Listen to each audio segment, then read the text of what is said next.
Bonsoir à tous, je suis ravi de vous retrouver pour ce nouveau Lundi Sport. Ce soir, on va surfer sommaire. Samedi et dimanche, c'était la reprise du championnat de Calédonie de surf. Après des années entre requins et pandémie, la Ligue a-t-elle eu enfin l'événement qu'elle attendait? Nous en parlerons avec Joëlle Lebrius, présidente de la Ligue de surf. Mais elle n'est pas venue seule, elle est venue avec Rémi Darkis, le champion du week-end en longboard, et Steve Harry, qui lui a pris part à la compétition de bodyboard. Comme d'habitude, une page Kagou d'ailleurs vous attend avec des nouvelles d'Hugo Tormento. Cet athlète calédonien pratique le swim run, une course qui alterne la course à pied et la natation en eau libre, et il cartonne. Nous l'écouterons dans l'émission. Qui a dit que le surf était chasse gardée des hommes? C'est ce que l'on verra ce soir avec Stéphanie, qui nous parlera d'un championnat du monde de surf, d'un champion de surf.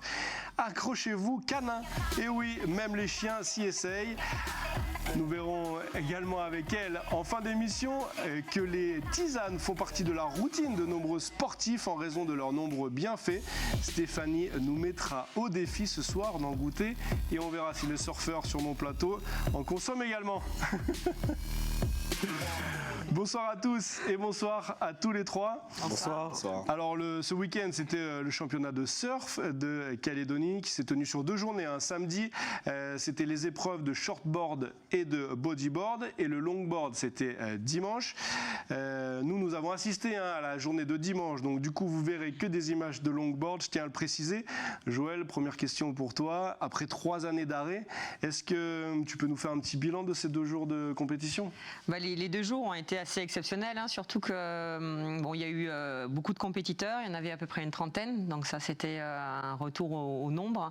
Et puis on a eu un temps parfait pour les 2 jours, avec des difficultés au premier jour pour le shortboard et le bodyboard, avec une marée descendante très basse et un petit peu de vent, mais après une journée fantastique le dimanche pour le longboard. Ok, alors on va commencer samedi, chronologiquement. Samedi, Steve, comment ça s'est passé pour toi, ta compétition de bodyboard? Très bien passé, il y a eu des belles conditions, effectivement. Et c'était bien, une belle ambiance à l'eau.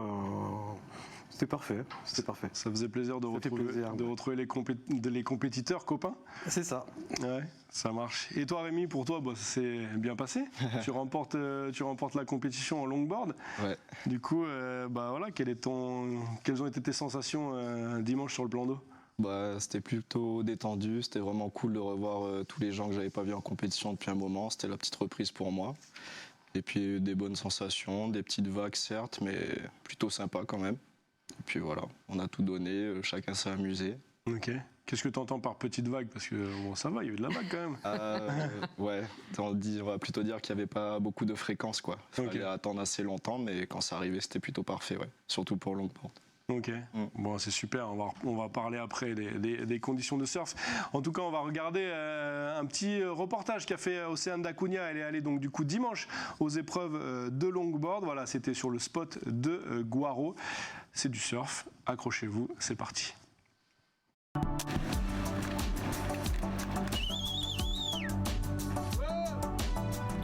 S'enchaînent les figures aussi, paroles de surfeurs, les conditions étaient parfaites pour ce championnat qui sonne comme de grandes retrouvailles. Au programme, ambiance festive, sportive, parfois un peu décalée, le moment était très attendu par les mordus de tous âges. La mousse, allez, ça reprend.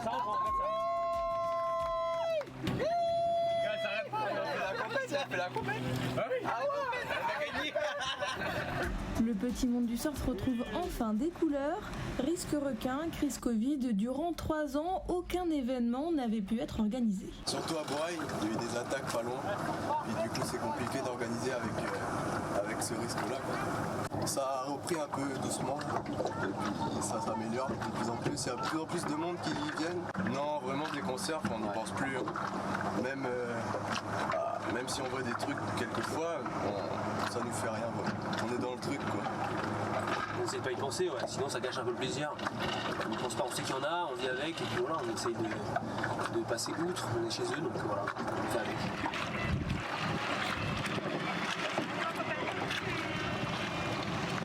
Ça fait du bien de se retrouver, de se mesurer les uns aux autres. À tous les âges, sur le spot, on se taquine, enfin c'est bon enfant, c'est bon enfant, on écoute la musique. Puis après on se retrouve tous à la mise à l'eau pour fêter ça quoi.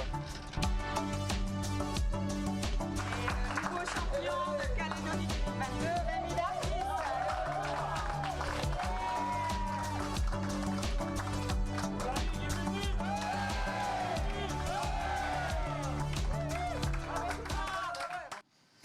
Une belle ambiance une fois arrivé sur le spot à terre, exactement. Joël, 3 ans sans compétition, est-ce que ça s'est ressenti sur le niveau ? Alors, Bouchez-vous les oreilles, les copains. non, pas vraiment, parce que vraiment, on a eu des. Je pense que même s'il n'y avait pas de compétition, eux, ils ont continué à surfer. Et non, le niveau était quand même très bon, très très bon. Ouais. Ok. Ouais, on voit Rémi un petit peu sur les photos et enfin sur les images, et il a fait vraiment un beau show. Ok. Alors du coup, qu'est-ce qu'il a fait qui a plu au juge ? Il est radical quand même. Il fait des manœuvres plutôt modernes parce qu'il y a deux sortes de manœuvres en longboard. Il y a le old school et le moderne. Et Cyril Rémy, il est plutôt moderne, alors que Baptiste, qu'on voit aussi dans le reportage, il est plutôt old school. Et c'est 2 styles différents, voilà. Et là, Rémy, il a vraiment, il était un petit cran au-dessus. Voilà. Ok. Tu t'es senti au-dessus, Rémi, sur l'épreuve de longboard ? Non, pas réellement, parce que je connais Baptiste, c'est un très bon surfeur. Et même en moderne, je veux dire, quand il a envie, il peut très bien le faire aussi. Ok. Ouais. La finale était accrochée, je crois. Joël pourra le confirmer avec les scores, mais ouais, c'était plutôt accroché, même s'il y avait 2 styles différents à l'eau. C'est pas ça qui a empêché une bonne rivalité, quoi. Ok. Alors tu confirmes, Joël ? Oui, je confirme, les 4 finalistes, John et Guillaume, avec Baptiste et Rémi, ça a été un très beau spectacle, très très beau spectacle. Ok. Est-ce qu'on pouvait assister au spectacle d'un endroit particulier ou il fallait venir en bateau pour voir le spectacle ? On est obligé de venir en bateau. Ouais, okay. C'est Guaro, même si c'est le spot le plus proche sur le récif, on est obligé de prendre le bateau. Ok. On en reparlera tout à l'heure. Steve, t'as assisté aux épreuves de longboard ? Non. J'étais à la maison. Ok. T'avais mal aux jambes ? Ouais.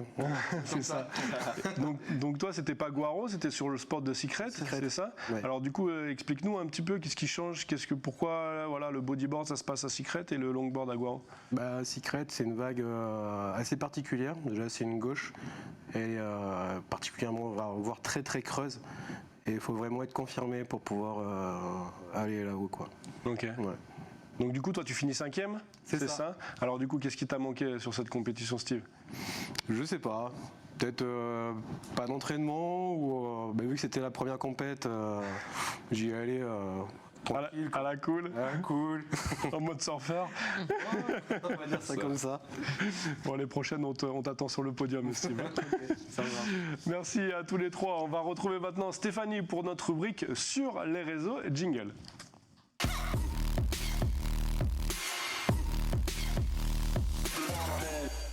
Bonsoir Adrien. Salut Steph. Bonsoir Joël et bonsoir messieurs.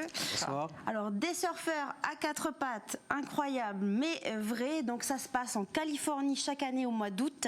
Une dizaine de chiens de tout âge et de tous les pays participent à ce championnat du monde. C'est une compétition qui est vraiment ouverte à tous les chiens.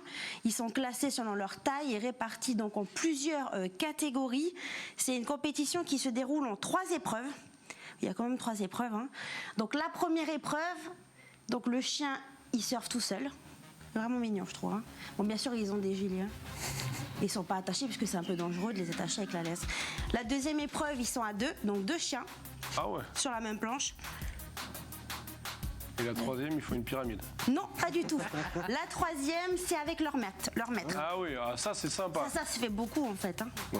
Non, voilà. Ça c'est sympa. Autant moi je trouve que le chien tout seul sur la planche, ça n'a aucun intérêt. Autant là, c'est sympa. Si, moi je trouve que c'est sympa. Tout toi qui défends tout le temps les animaux. Non, moi j'ai testé avec mes chiens. Ça se trouve, le chien il est transi de peur sur ça. Mais non, pas du tout. Oui. Donc voilà, les chiens ils ont 10 minutes pour attraper autant de vagues que possible. Ils sont jugés sur la longueur, je dirais, de la balade.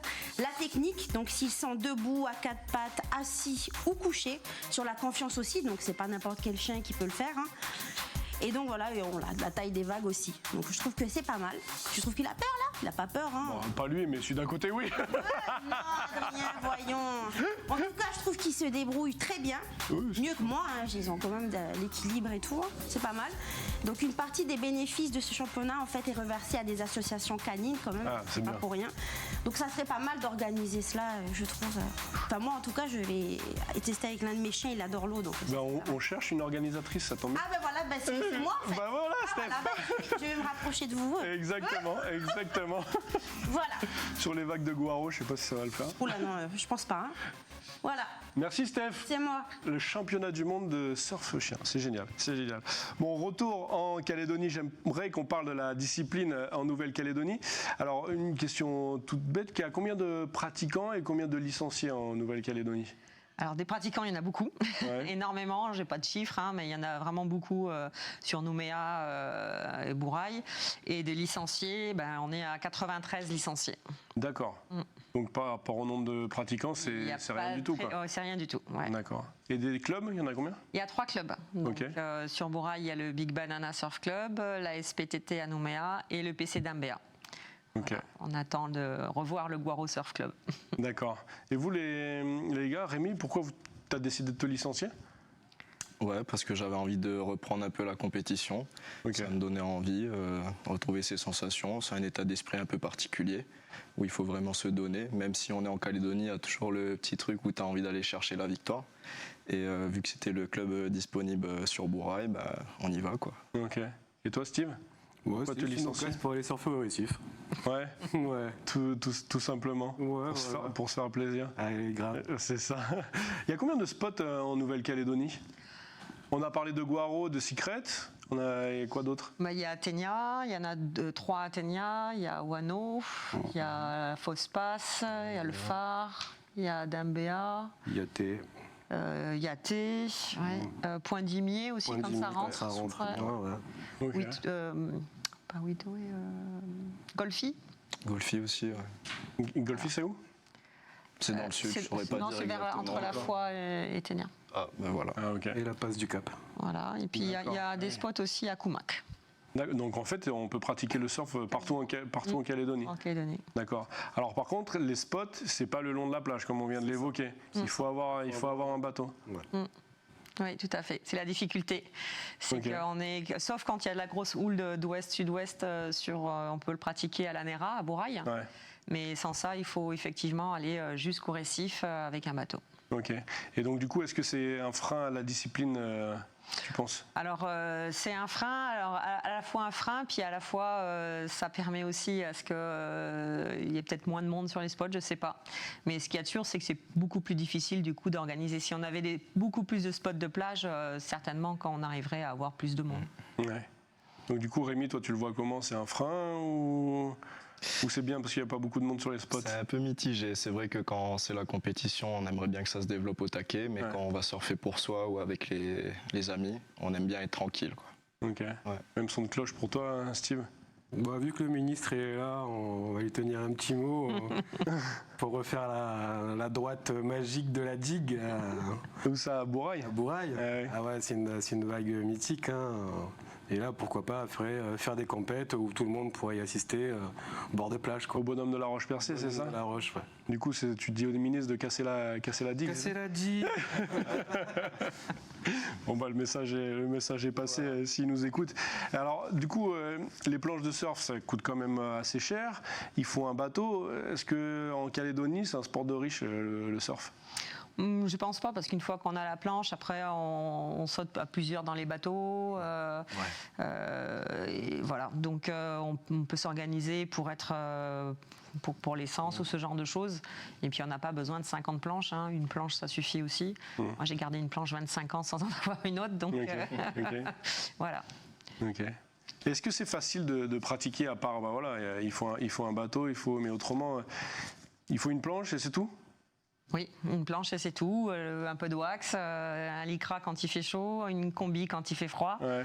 Et puis voilà, après il faut se mettre à l'eau, pas avoir peur des vagues, pas avoir peur du récif si on va au récif, surtout les premières fois. Et puis voilà, être un petit peu aquatique, hein, savoir nager, ne pas avoir peur de l'eau et d'être en immersion totale parce que...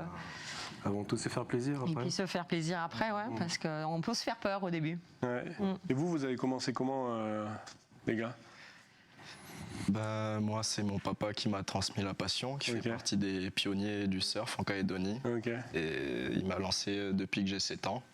Et depuis, bah, j'ai jamais arrêté. Ok. On devient accro en fait à la fin. C'est ça. Même au début en fait. Et toi, Steve, t'as commencé comment? Pareil, avec les copains. Ok. Et puis voilà, on n'a pas arrêté depuis, quoi. Alors du coup, on voit sur les images d'Océane, on voit un jeune qui prend une vague sur le récif. Du coup, c'est quand même... C'est difficile pour les enfants, c'est pas accessible, c'est pas comme à Tahiti où les vagues... Ouais, c'est la difficulté. Bon, c'est une jeune fille, hein, c'est Ambre. Effectivement, là, il faut que les parents accompagnent, etc., etc. Oui, c'est plus difficile. Et si on avait plus de vagues de plage, on pourrait accéder plus rapidement. Ok. Et pour avoir des vagues de plage, il faut casser la digue. Alors, une question pour toi, Joël, en tant que présidente de la Ligue de surf. Comment faire, justement, pour amener de nouvelles personnes, de nouveaux jeunes à se licencier? C'est un petit peu difficile, hein, parce que c'est vrai que l'avantage du surf, c'est pas quand on est footballeur, il faut aller absolument sur un terrain où le terrain, il faut demander la permission, etc. Là, les gens ils vont faire du surf où ils veulent, quand ils veulent. Mis à part pour l'instant, en tout cas, les compétitions qui attirent, comme disait Rémi, c'est un moment différent. C'est pas quand on surfe tout seul, c'est un timing. Dans 20 minutes, il faut prendre le maximum de vagues. Donc c'est une adrénaline différente. Et puis voilà, donc on va essayer de relancer ça un petit peu plus l'année prochaine et puis de faire en sorte qu'on puisse se licencier. Ok. Et vous travaillez avec les écoles pour amener des jeunes, ou vous voulez le faire en tout cas? Comment ça? Alors, on a eu une difficulté, hein, c'est que sur Bourail en tout cas, on ne peut plus avec les scolaires pratiquer le surf à cause du risque requin. Donc ça, pour l'instant, c'est pas envisageable. Ok. Ah, c'est un requin. Chez eux, alors. Hein. On parle beaucoup de nos Calédoniens qui s'exportent en internationaux à l'étranger, qui font des compétitions, Titouan Pouillot, Noïc Gariou en stand-up paddle. Ça marche bien pour le stand-up paddle à l'étranger. En surf, par contre, ça a du mal à s'exporter. Oui, après on a certains surfeurs qui ont de très bons niveaux, mais pour l'instant on n'a pas le niveau du tout de la métropole, hein, c'est clair, des Réunionnais qui sont largement au-dessus. Peut-être parce que justement il faut avoir du temps pour aller surfer en Calédonie. C'est pas comme tu disais à Tahiti, tu sors du boulot, tu vas à la plage ou juste avant d'aller à l'école, tu peux sauter puis aller à l'école après. Non, il faut du temps. Il faut une matinée minimum, voire la journée. Donc ça, c'est un frein quand même. Et alors on a quelques surfeurs qui sont partis, mais pas pour des compétitions. Voilà, ils sont partis pour devenir éducateurs en surf. Hein, Jenna Sinedrawa et Antoine David. Et donc là, ils sont en métropole et ils sont éducateurs sportifs en surf. Ils sont restés dans le surf. Voilà. Il y a quand même du niveau en Calédonie, même si on ne les voit pas sur les podiums internationaux. Merci beaucoup. On passe maintenant à notre rubrique Kagou d'ailleurs, jingle.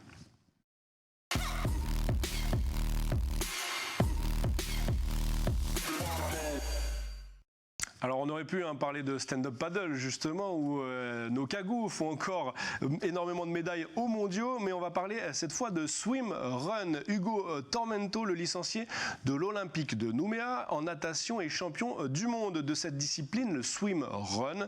En binôme avec le Suédois Max Andersson, ils ont bouclé 70 km de course et de nage en 7h59 secondes. Ils explosent le record de l'épreuve de 37 minutes. Une semaine après son exploit, le Kagou est toujours sur son nuage et il nous explique ses objectifs. Écoutez-le. Encore difficile, franchement, d'y mettre des mots. Je suis encore beaucoup sur mon nuage. Je reçois énormément de messages de partout dans le monde et forcément du caillou. C'était un de mes plus gros rêves. Maintenant, c'est réalisé avec Max. C'était un jour vraiment parfait. On a eu les conditions météo, on n'aurait pas pu rêver mieux. Toute l'année, toutes les courses se sont vraiment bien passées. On n'y croit même pas. Notre objectif réel était de gagner. On espérait effectivement battre un peu le record, mais on pensait juste le battre. Pas y mettre 37 minutes et descendre sur une barrière où nous non plus on pensait pas que c'était possible. Et ça fait rêver. Du coup, ça met sur un nuage et j'y suis encore et je vais essayer d'en profiter encore un peu au maximum. Après, pour ce qui est du reste de la saison, on avait quand même un pari fou qui était de gagner toutes les Coupes du Monde, plus les Championnats du Monde cette année. Donc il reste encore 2 Coupes du Monde, une à Cannes mi-octobre et une à Malte début novembre. Et après, on terminera aussi la saison 2 semaines après à Malte sur une étape à La Réunion. Pour ce qui est du pays, j'espère pouvoir y retourner rapidement. Il y a un bel objectif l'année prochaine avec les Jeux du Pacifique où je vais essayer de venir arborer fièrement notre petit drapeau et voilà. On espère voir Hugo très rapidement sur le caillou. Retour au surf. Alors le surf est devenu discipline olympique depuis les Jeux de Tokyo en 2020. Les Jeux olympiques, c'est en 2024, c'est en France, à Paris, sauf que les épreuves vont se passer à Tahiti. Est-ce que c'est une super vitrine pour la discipline dans le Pacifique ? Oui, c'est forcément une vague mythique, Tiopo, il n'y a pas de souci. Après, moi je trouve que c'est un petit peu dommage quand même, parce que c'est une vague où on fait un tube et c'est tout. Il n'y a pas de manœuvre dans la vague. Voilà. Après, c'est mon avis personnel, peut-être que les garçons ils auront d'autres avis, mais voilà, c'est juste un tube. Enfin, c'est pas juste un tube, c'est le tube. Mais voilà, après, il n'y a pas un spectacle comme on pourrait avoir même en France, dans les Landes, où il y a de très très belles vagues aussi. Okay. Alors du coup, sélectif, ouais. Pardon. C'est vachement sélectif en fait comme spot.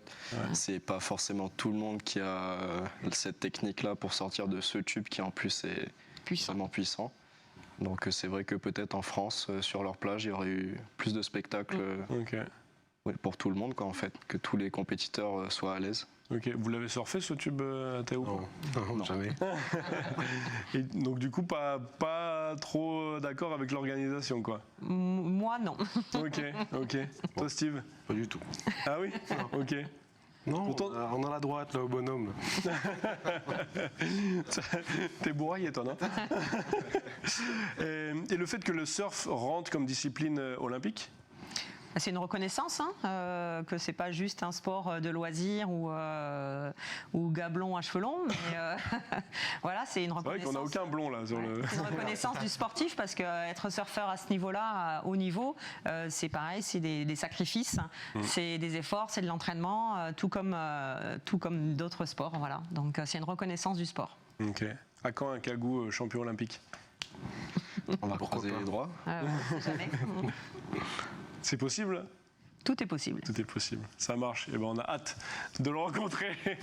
Merci beaucoup à tous les trois. On va passer maintenant à notre fameux défi de fin d'émission. On accueille de nouveau Stéphanie sur le plateau. Jingle.